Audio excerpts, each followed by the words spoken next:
Seorang pemuda di Tanjung Priok, Jakarta Utara ditangkap polisi karena diduga sebagai pelaku pembakaran masjid di Sunter, Jakarta Utara. SMY, pria 21 tahun yang diduga sebagai pelaku pembakaran masjid Jami Al-Falah di Jalan Sunter, Kemayoran berhasil ditangkap petugas kepolisian Tanjung Priok, Jakarta Utara pada Kamis siang kemarin. Pelaku ditangkap di rumah kontrakannya yang berada tak jauh dari lokasi kejadian. Sejumlah warga yang mengetahui pelaku pembakaran masjid adalah warga sekitar geram dan nyaris menghakimi pelaku. Pelaku berhasil ditangkap karena kecurigaan salah satu warga yang melihat ciri-ciri pakaian SMY sama dengan pelaku pembakaran masjid yang terekam oleh kamera pengawas. Guna pengusutan lebih lanjut, pelaku kini ditahan di Polsek Tanjung Priok, Jakarta Utara.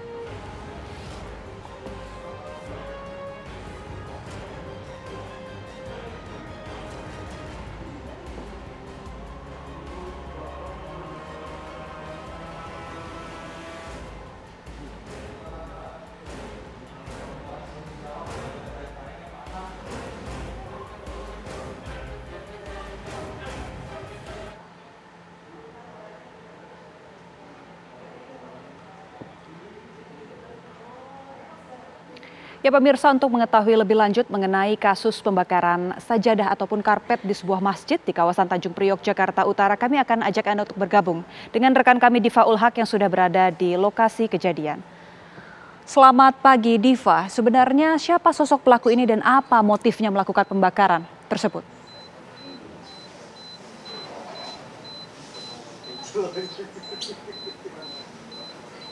Ya, selamat pagi Ebony dan juga pemirsa.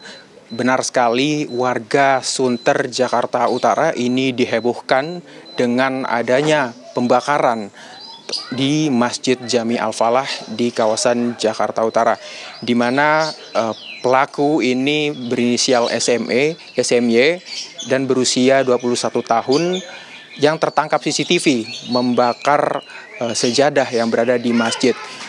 Untuk kronologi sedikitnya pemirsa, ini pelaku masuk pada Rabu malam sekitar pukul 19.15 waktu Indonesia Barat dan langsung menuangkan cairan ke daerah kawasan masjid dan membakar masjid tersebut.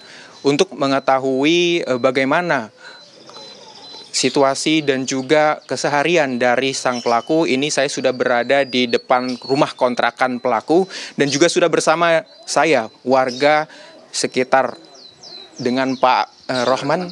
Ya. Pak Rohman, selamat pagi. Iya, pagi. Boleh diceritakan bagaimana keseharian dari pelaku SMY ini? Sehari-hari sih emang anak ini jarang kelihatan ya. Malam pun jarang kelihatan. Jadi mungkin keluar, saya juga nggak tahu mainnya di mana.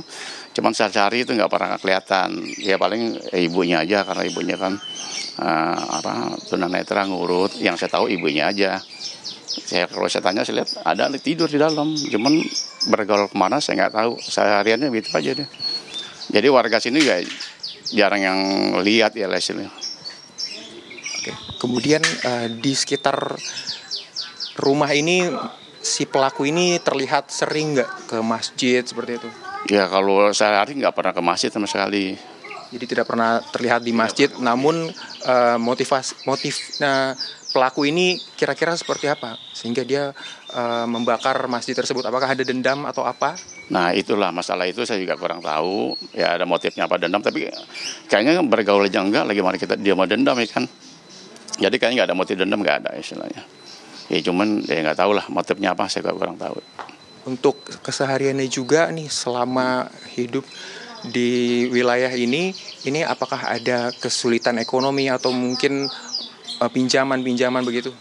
Kalau masalah kesulitan ekonomi saya kurang tahu. Cuman dia tinggal sama orang tuanya berdua. Ya orang tuanya tunanetra ngurut. Ya mungkin ya kekurangan itu di situ, kekurangan biayanya mungkin. Ya nggak tahu lah motif apa ada yang nyuruh, saya juga kurang tahu. Kedekatan dengan keluarganya seperti apa pelaku ini? Ya karena kurang bergaul, ya kita juga tetangga ya sebelah nggak jelas itu pendekatannya. Oke. Berarti memang kurang komunikasi dengan warga sekitar ya. Betul. Oke, terima kasih Pak Rohman. Ya, sama-sama.